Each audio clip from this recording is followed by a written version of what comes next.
Selamat siang pemirsa, saya Irwan Saragih kembali hadir menemani Anda dalam Sumut hari ini siang. Siang ini kami telah merangkum sejumlah informasi terkini di antaranya. Tabrakan beruntun di Medan, seorang ibu tewas terjepit.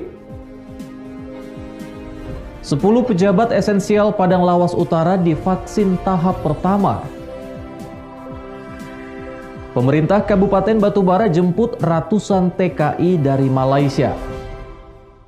Selain cuplikan berita tadi, kami juga akan menghadirkan beragam informasi lainnya. Pemirsa, kita jelang Sumut hari ini siang selengkapnya.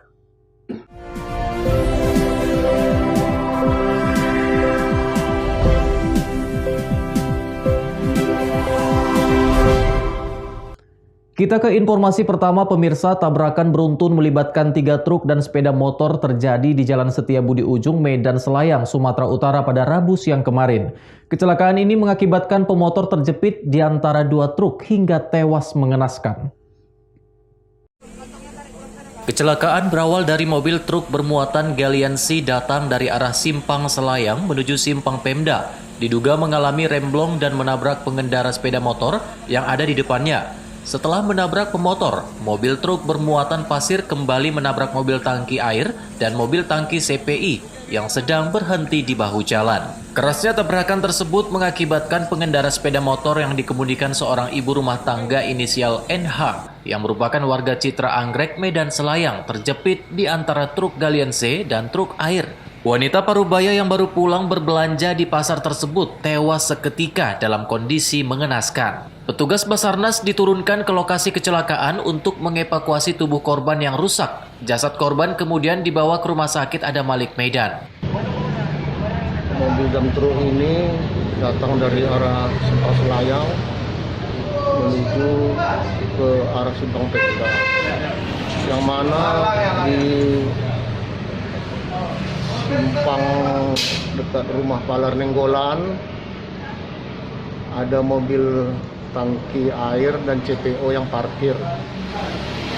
Biasanya di situ supirnya lagi makan. Jadi yang mana dekat mobil air itu ada ibu pengemudi sepeda motor baru pulang dari pajak mau menyeberang berhenti. Jadi tiba-tiba mobil dump truck ini mengalami remnya blok. Jadi terjadilah kontra. Supir dump truk yang menabrak pemotor dan 2 mobil tangki berinisial S kini sudah diamankan di Polsek Delitua untuk pemeriksaan lebih lanjut. Wahyu Pratama melaporkan untuk Evarina TV. Sementara itu pemirsa, warga digegerkan dengan penemuan mayat bocah perempuan dalam karung di atas perbukitan Desa Bawajiono, Kecamatan Lahusa, Kabupaten Nias Selatan, Sumatera Utara. Mayat bocah ini diduga korban pembunuhan. Penemuan mayat bocah perempuan dalam karung diduga korban pembunuhan, menggegerkan seluruh warga Kepulauan Nias. Bocah perempuan ini adalah putri kandung dari Masarudi Laya, yang merupakan Kepala Desa Hilioru II, Kecamatan Lahusa, Kabupaten Nias Selatan, Sumatera Utara. Korban tidak pulang ke rumah sejak Senin kemarin, sehingga keluarga mencari hingga tengah malam di kampungnya, tetapi tidak membuahkan hasil. Namun keesokan harinya dilanjutkan pencarian dan ditemukan sesosok mayat bocah terbungkus di dalam karung. Warga yang menemukan langsung menghubungi pihak kepolisian di Polsek Lahusa dan personil Koramil Lahusa untuk mengevakuasi korban dan dilakukan sekitar kurang lebih jam 7. Itu memang abang menemukan karena melakukan pencarian bang ya? Iya, karena kita itu dari tim keluarga untuk mencari. Saat dievakuasi oleh personel kepolisian, tampak ada luka di bagian dahi korban diduga bekas benda tajam. Akan tetapi pihak kepolisian dari Polres Nias Selatan masih belum bisa memberikan keterangan resmi atas peristiwa dugaan pembunuhan tersebut. Haugo Manozega melaporkan untuk Evarina TV. Kita beralih ke informasi selanjutnya pemirsa, para petani di Kabupaten Tapanuli Selatan mulai menjerit akibat tidak adanya pupuk urea bersubsidi dari pemerintah setempat. Mengantisipasi padi yang mulai rusak, para petani terpaksa membeli pupuk urea non-subsidi dengan harga yang lebih tinggi.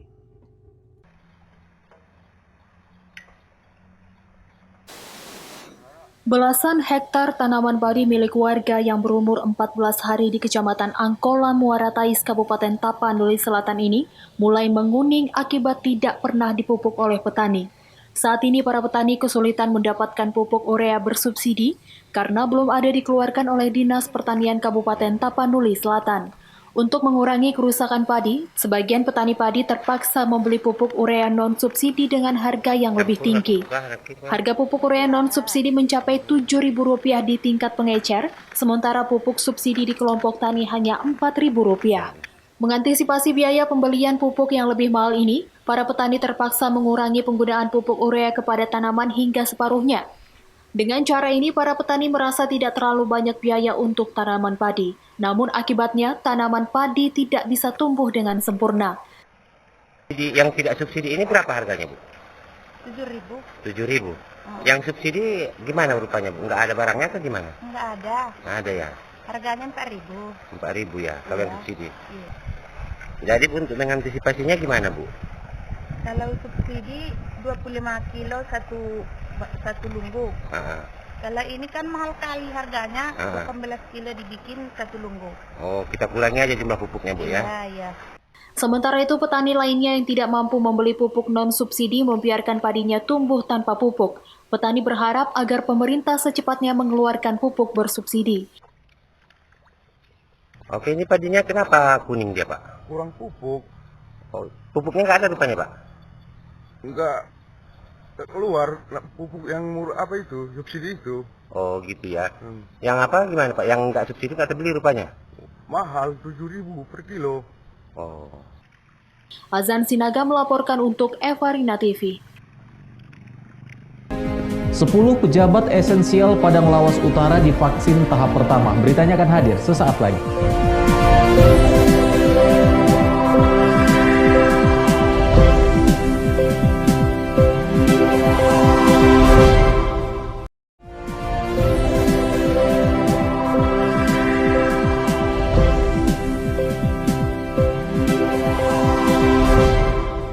Terima kasih Anda masih bersama kami pemirsa. Hari pertama penyuntikan vaksin Sinovac di Kabupaten Padang Lawas Utara, Sumatera Utara, Bupati Padang Lawas Utara menjadi orang pertama yang menjalani vaksinasi.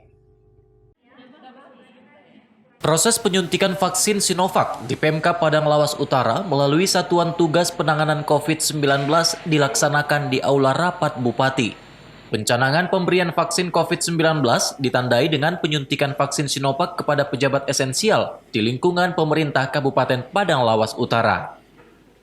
Bupati Padang Lawas Utara menjadi orang pertama yang disuntikkan vaksin Sinovac yang diikuti oleh sejumlah pejabat esensial, diantaranya Kepala Dinas Kesehatan, Perwira Perhubungan, Kodim 0212 Tapanuli Selatan, Kadis Kominfo, Wakil Ketua DPRD, Kepala Dinas Pekerjaan Umum, serta Kepala Dinas Pemerintahan Desa.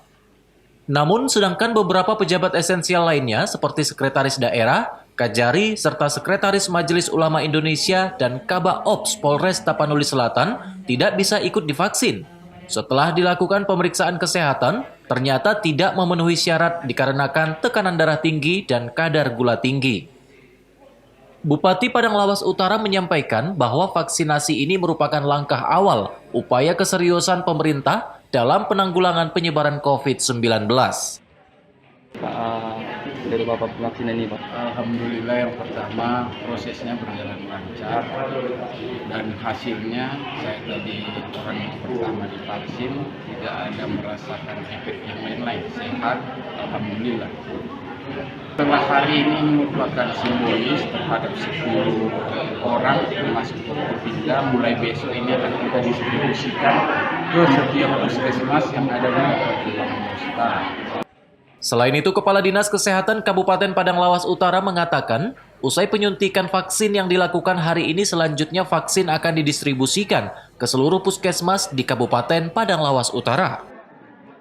Ini kebetulan kita di Kabupaten Padang Lawas Utara untuk pencanangan vaksinasi COVID-19 untuk para pejabat yang PPMD dilaksanakan hari ini tanggal 9. Tadi ada yang cancel, itu nanti kita sudah penuhi tetap 10 orang karena ada memang cadangan yang menggantikan di antara yang 10 Selanjutnya penyuntikan vaksin akan dilakukan di setiap puskesmas di Kabupaten Padang Lawas Utara yang prioritasnya penyuntikan vaksin diutamakan kepada tenaga medis. Arif Siregar melaporkan untuk Evarina TV. Selain itu, pemirsa, Wali Kota Padang Sidempuan menjadi orang pertama divaksinasi di Kota Padang Sidempuan. Jumlah vaksin Sinovac pada tahap pertama ini sebanyak 3.210 dosis. Penyuntikan tahap pertama vaksin Sinovac untuk wilayah Kota Padang Sidempuan dilakukan di Aula Kantor Wali Kota. Wali Kota Irsen Effendi Nasution menjadi orang pertama yang mendapatkan vaksinasi, yang kemudian disusul unsur Forkopimda lainnya seperti Kapolres dan Ketua DPRD. Kajari Padang Sidempuan Henry Silitonga dan Ketua DPRD Siswan Siswanto tidak bisa menjalani vaksinasi karena tekanan darah tinggi. Untuk tahap pertama, pemerintah Kota Padang Sidempuan mendapat vaksin sebanyak 3.210 vial. Secara bertahap, pemerintah Kota Padang Sidempuan akan melakukan penyuntikan terhadap tenaga medis hingga nantinya langsung ke warga. Wali Kota berharap agar warga tidak takut untuk divaksin guna menghindari penyebaran COVID-19. Untuk pertama sekali, dari 3.120 dosis yang sudah kita jemput ke Satgas Provinsi atau pemerintah Provinsi Sumatera Utara, hari ini untuk pencanangan pertama sekali itu untuk seluruh pejabat publik di lingkungan pemerintah Kota Padang Sidempuan dan forum koordinasi pimpinan daerah.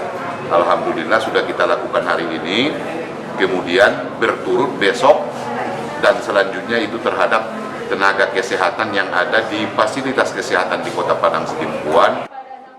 Dengan penyuntikan tahap pertama terhadap unsur Forkopimda ini, diharapkan tidak ada lagi warga Kota Padang Sidempuan yang menolak untuk divaksin. Azan Sinaga melaporkan untuk Evarina TV. Informasi lainnya, pemirsa, belasan tenaga kesehatan khusus COVID-19 Rumah Sakit Umum Pirngadi Medan pada Rabu siang kemarin menggelar aksi damai dengan mengelilingi ruang yang ada di rumah sakit rujukan COVID-19 tersebut.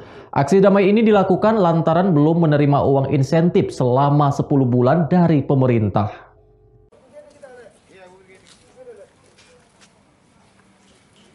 Belasan tenaga kerja kesehatan yang bertugas di ruang isolasi COVID-19 ini melakukan aksi damai di Rumah Sakit Umum Pirngadi Medan, Sumatera Utara. Aksi damai ini dilakukan lantaran mereka belum menerima uang insentif yang dijanjikan pemerintah bagi nakes yang menangani pasien COVID-19 di Rumah Sakit Umum Pirngadi Medan. Sejak pandemi COVID-19 pada Maret 2020 lalu, para tenaga kesehatan khusus COVID-19 Rumah Sakit Umum Pirngadi Medan baru 2 bulan menerima upah insentif dari pemerintah, yaitu di bulan Maret dan April 2020. Sementara di bulan Mei 2020 hingga saat ini, uang insentif tersebut belum juga dilunasi oleh pihak rumah sakit. Dalam sebulan, para tim medis ini menerima uang jasa insentif sebesar Rp7.500.000. Kami ini adalah uang jasa insentif kami ini belum terlunasi, yang dibayar hanya 2 bulan, yaitu Maret dan April. Kelanjutannya hanya dibilang bulan berikut, akhirnya sudah masuk ke 2021. Total berapa, Pak? Hanya dijanjikan saja. Ini sudah kelepau batas. Kami punya harga diri dan kami punya peri kemanusiaan kepada pasien-pasien kami. Kami juga manusia biasa yang hanya mengandalkan Tuhan Yang Maha Esa. Kami tidak bertindak semau apapun. Yang mengorbankan anak-anak kami tinggalkan selama kami bekerja di ruang isolasi COVID. Tolong perhatiannya, Pak. Dengan membawa poster berisikan tuntutan, para tenaga kerja nakes ini menggelar aksi damai mengelilingi ruangan yang ada di rumah sakit tersebut, termasuk ruang isolasi khusus pasien COVID-19. Tuntutan tenaga kesehatan ini akhirnya diterima oleh perwakilan Rumah Sakit Umum Pirngadi Medan. Kabid Pelayanan Medis Rumah Sakit Umum Pirngadi Medan, Dr. Risma mengaku, sampai saat ini dana insentif tersebut belum ada, meski sudah diajukan ke Dinas Kesehatan Kota Medan. Mereka dijanjikan per bulannya itu berapa, Bu, untuk insentif sendiri, Bu? Itu kan ada tarifnya itu dari Kemenkes. Dan itu kita pun udah mengupayakan untuk pengklaiman, pengusulan pengklaiman itu sampai lembur-lembur loh. Kita aja nggak ada dapat apa-apa untuk ngusulin orang ini kayak mana supaya orang ini bisa dapat. Intinya berkas sudah kita ajukan. Udah kita ajukan sampai Desember. Masalahnya sekarang apa yang dari dinas kesehatan itulah kayak mana kita nggak ngerti lah, udah bolak-balik Pak Api pun udah nelpon kemarin ke dinas kesehatan. Usai diterima oleh perwakilan rumah sakit, belasan nakes COVID-19 ini kemudian membubarkan diri dan berharap uang jasa insentif tersebut segera dibayarkan. Wahyu Pratama melaporkan untuk Evarina TV. Sumut hari ini akan kembali dengan informasi menarik lainnya, tetaplah bersama kami.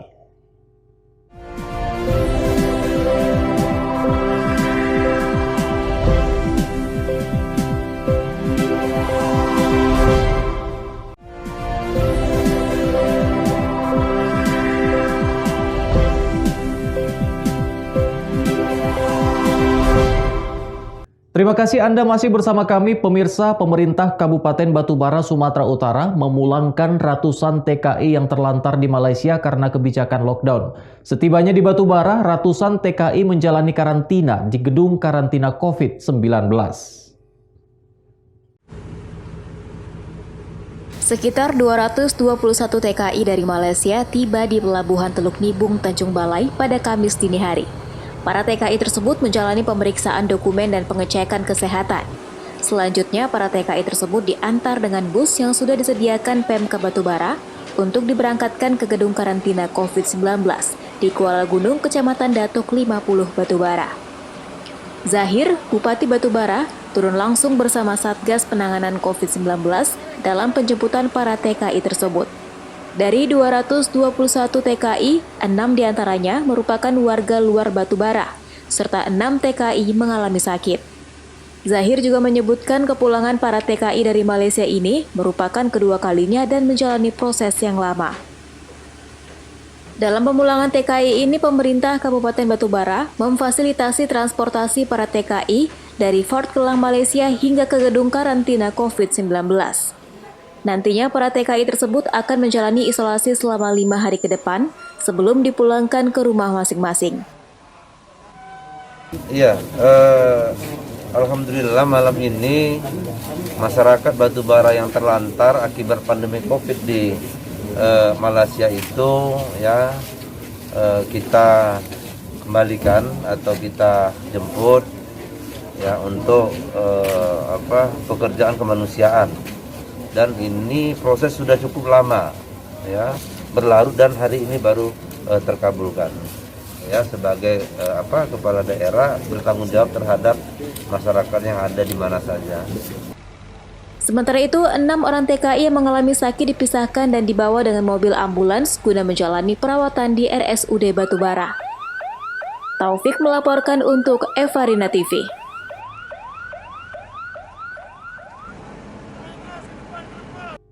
Masih dari Kabupaten Batubara, pemirsa, warga dihebohkan dengan ditemukannya singkong berukuran besar dan panjang di pekarangan rumah warga. Kini penemuan singkong raksasa tersebut viral di media sosial.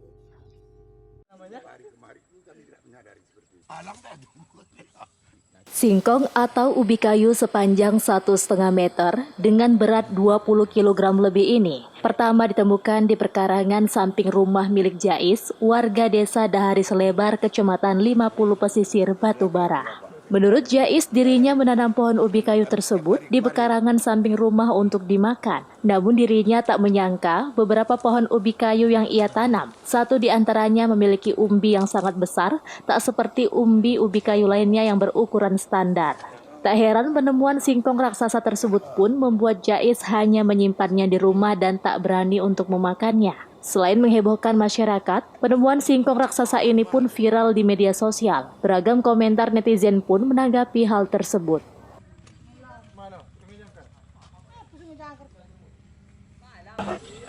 Awalnya gimana nih Pak menemukan ubi itu Pak? Awalnya maghrib seperti niat mau goreng ubi semalam.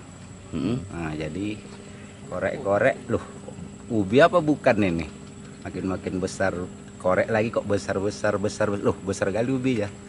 langsung diangkat. Cuma satu buahnya semua. Itu Pak, memang menanam ubi itu udah lama Pak? Udah lama juga, sekitar hampir setahun adalah sengaja tanam ya untuk makan ubi roti. Berapa kilo tadi beratnya itu Pak? Ditimbang 20 kilo, 47 gram. Jadi rencananya Pak, ubi ini mau diapain Pak? Diapain ya, enggak diapain, mau makannya pun nggak berani karena rasa aneh aja lah. Jadi diapakan nanti nih Pak ubinya Pak? Entah mau diapain, nggak ngerti lah mau diapain. Simpan aja atau gimana Pak? Ya, simpan aja.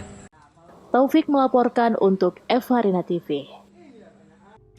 Pemirsa, informasi tadi sekaligus mengakhiri pertemuan kita dalam Sumut hari ini siang. Saya Irwan Saragih mewakili kerabat kerja yang bertugas pamit undur diri dari hadapan Anda. Terima kasih atas kebersamaannya dan sampai jumpa.